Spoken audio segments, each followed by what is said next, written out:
मैं गीता अपने आदरणीय सर सर्वजीत दुबे जी से अनुरोध करती हूँ कि घूसखोर पंडित और कला की मर्यादा पर जो विवाद है उसे समझाए। हरदेव जोशी राजकीय कन्या महाविद्यालय में आज हम सभी भारतीय ज्ञान परंपरा केंद्र के अंतर्गत विद्यार्थियों के एक महत्वपूर्ण प्रश्न पर विचार कर रहे हैं। एक विद्यार्थी गीता ने प्रश्न पूछा है कि घूसखोर पंडित फिल्म पर जो विवाद हो रहा है उसमें कला की मर्यादा का जो सवाल उठाया जा रहा है उसको समझाने की कृपा करें। प्रिय विद्यार्थियों, आपको इस संबंध में यह जानना होगा कि घूसखोर पंडित फिल्म पर आज समाज पूरी तरह से आंदोलित है। कौन आंदोलित है? खास करके ब्राह्मण वर्ग, पंडित वर्ग आंदोलित है। अब यह समझना होगा कि चोट का कारण क्या है, आंदोलन का कारण क्या है। पंडित वर्ग का कहना है कि घूसखोर विशेषण का प्रयोग पंडित जैसे आदरित शब्द के साथ किया गया है। घूसखोर विशेषण है और पंडित संज्ञा है।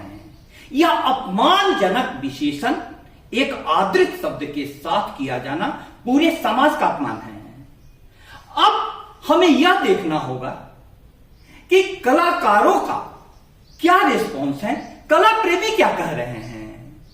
कला प्रेमियों का कहना है कि पहले भी फिल्में बनती रही हैं, हमारा किसी को भी अपमानित करने का इरादा नहीं है, किसी को भी हम अपमानित नहीं करना चाहते हैं, लेकिन समाज में जो कुछ बुराइयां पनप रही हैं उसको हम समाज के सामने लाना चाहते हैं ताकि समाज उन बुराइयों से सबक सीख सके। ऐसे में हमें यह जानना होगा कि किसी भी शीर्षक को चुनाव करते समय जो भी साहित्यकार होता है, कला प्रेमी होता है, उसको स्वतंत्रता दी जाती है। क्यों? क्योंकि सत्य का अन्वेषण साहित्य संगीत कला विहीना साक्षात पशु कुछ विषान ही ना। साहित्य संगीत और कला नहीं हो तो व्यक्ति साक्षात पशु के समान होता है जिसके सींग नहीं है और कुछ नहीं है। साहित्य संगीत और कला व्यक्ति को ऊंचाइयां देते हैं। आज वो अपने जीवन को परिभाषित करने बैठा तो आंसू पत्थर दलदल सागर जाने कितने नाम लिखे। उसको जैसा ठीक लगा था उसने वैसा काम किया। अब आगे उनकी मर्जी है, चाहे जो अंजाम लिखे। किसी शायर का कहना है कि यदि जीवन की परिभाषा गलत हो जाए तो आज वो अपने जीवन को परिभाषित करने बैठा तो आंसू पत्थर दलदल सागर जीवन की परिभाषा हो गई। लेकिन साहित्य संगीत कला हो तो देखो तुम्हारा जीवन एक ऊंचाइयां लेगा। अब ऐसे में हमें यह देखना है कि घूसखोर पंडित शीर्षक देने वाले ने क्या वस्तुतः एक समाज की भावना को चोट पहुंचाने के उद्देश्य से ऐसा किया है। इस प्रश्न पर विचार करें तो हम देखते हैं कि नीरज पांडे और मनोज बाजपेयी जैसे फिल्म बनाने वाले और भूमिका निभाने वाले लोग जो हैं, एक्टिंग करने वाले लोग हैं, वे स्वयं ब्राह्मण समाज से आते हैं, पंडित समाज से आते हैं। तो वे स्वयं अपने समाज को क्यों बदनाम करना चाहेंगे, क्यों अपमानित करना चाहेंगे। लेकिन उनकी चिंता यह है कि नैतिकता का लवादा ओढ़कर जो अनैतिक कार्य किया जा रहा है उसको सबके सामने में लाना हमारा काम है। साहित्य संगीत और कला आपने पढ़ा होगा साहित्य समाज का दर्पण है। साहित्य समाज का दर्पण ही नहीं होना चाहिए, साहित्य समाज का मार्गदर्शन भी करता है। तो गीता, आपका जो प्रश्न है वो बहुत महत्वपूर्ण प्रश्न है कि आखिर इतना आंदोलित क्यों है समाज। तो पहले हम समझे कि पंडित का अर्थ क्या होता है। कबीर दास को आपने पढ़ा होगा। कबीर दास कहते हैं, पोथी पढ़ी पढ़ी जगमुआ, पंडित भया नको, ढाई आखर प्रेम का पढ़े सो पंडित होए। सिर्फ पोथी पढ़ने से पंडित नहीं, प्रेम हो तब आप पंडित। आप देखो, ब्राह्मण शब्द हमारी संस्कृति का अद्भुत शब्द है और ब्राह्मणत्व एक विशेष गरिमा है। इसीलिए घूसखोर पंडित शीर्षक के बहाने हमें गहराई से विचार करना चाहिए इस पंडित शब्द पर, ब्राह्मण शब्द पर। कृष्ण ने गीता में कहा है, चातुर्वर्ण्यम मया सृष्टम गुण कर्म विभाग सा। मैंने 4 वर्णों की सृष्टि की है गुण कर्म के अनुसार। यहां जाति का तो संदर्भ ही नहीं है। ब्राह्मण किसको कहते हैं? जो ज्ञान का प्यासा हो। ब्राह्मण जो ज्ञान का प्यासा हो उसको ब्राह्मण कहा जाता है। पंडित माने ज्ञानी। जाति न पूछो साधु की, पूछ लीजिए ज्ञान। मोल करो तलवार का, पड़ा रहन दो म्यान। अब पंडित जैसा आदर सूचक शब्द, सम्मानित शब्द, ब्राह्मण जैसा ज्ञानी जो हमेशा त्याग तपस्या की बात करता है, जिसकी घोषणा है त्यागेन एकेन अमृत तत्व मानसु, एकमात्र त्याग से ही अमृत तत्व की प्राप्ति होती है। वह ब्राह्मण, वह पंडित यदि अपने चरित्र से गिरेगा, त्याग और तपस्या से गिरेगा, तो सवाल तो उठेंगे ही।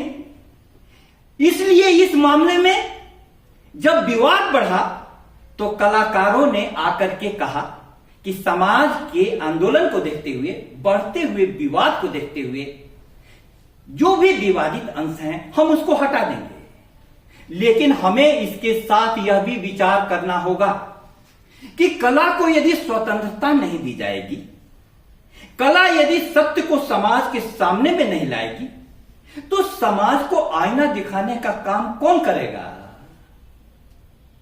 समाज के सामने में अपने साहित्य द्वारा, संगीत द्वारा, कला द्वारा कई प्रकार की विद्रूपताओं पर प्रकाश डाला जाता है। इसलिए प्यारे विद्यार्थियों, आपको इस संदर्भ में इस बात को जानना होगा। अब कहना है ब्राह्मण समाज का कि घूसखोर पंडित की जगह पर वे दूसरी जाति या दूसरे धर्म के लोगों का नाम जोड़ करके दिखाएं। हमारी संस्कृति की सबसे अद्भुत विशेषता है सहनशीलता और सामंजस्य। सहनशीलता और सामंजस्य ब्राह्मण संस्कृति की अद्भुत देन है। क्यों वह देन है, इस बात को थोड़ा समझने का प्रयत्न करो।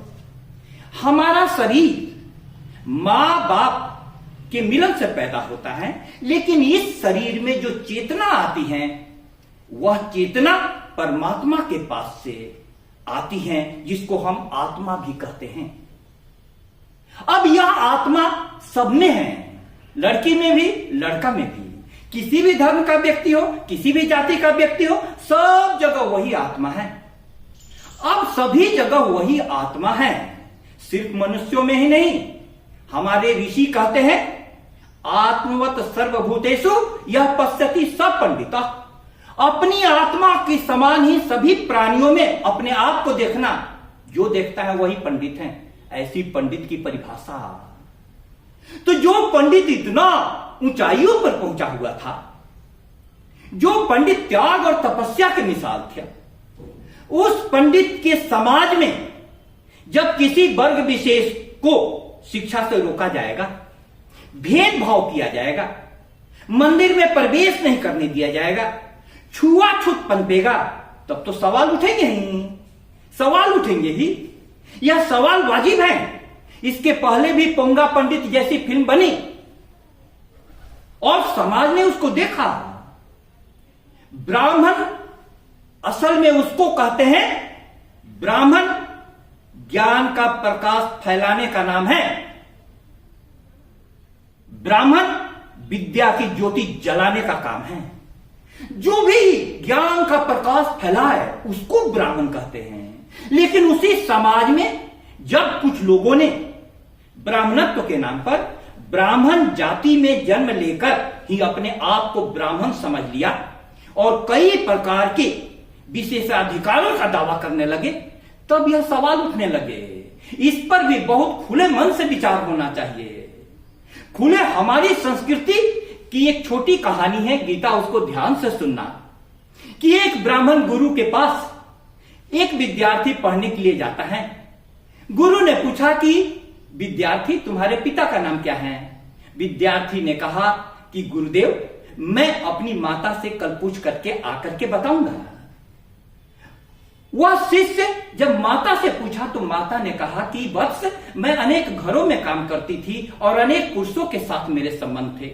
उनमें से तू किसका बेटा है मैं नहीं जानती, इसलिए तेरे पिता का नाम मैं नहीं बता सकती। वह शिष्य आकर अपने गुरु से माता की कही हुई बातों को ज्यों का त्यों कह देता है। गुरु उसे गले से लगा लेता है और कहता है कि सत्यकाम, तुम ही वास्तविक ज्ञान के उत्तराधिकारी हो। अब इस कहानी के आलोक में हम देखें कि ब्राह्मणत्व या पांडित्य या पंडित, ब्राह्मण या पंडित, क्या उसी ऊंचाई का सब जीवन जी रहे हैं?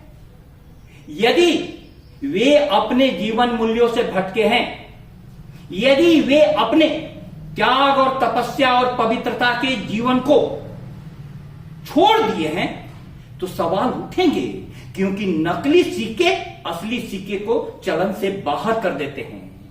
इसलिए ब्राह्मणवाद की खूब आलोचना की जा रही है। यहां तक तो जेएनयू जैसे शिक्षा संस्थान में लिखा गया, ब्राह्मणों देश छोड़ो।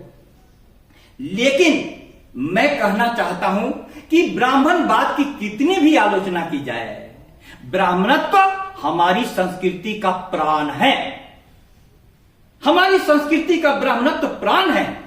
महात्मा बुद्ध ने कहा था कि जन्म से ही कोई ब्राह्मण नहीं होता, ब्राह्मणत्व अर्जित करना पड़ता है। महावीर ने भी इसी बात को दोहराया था।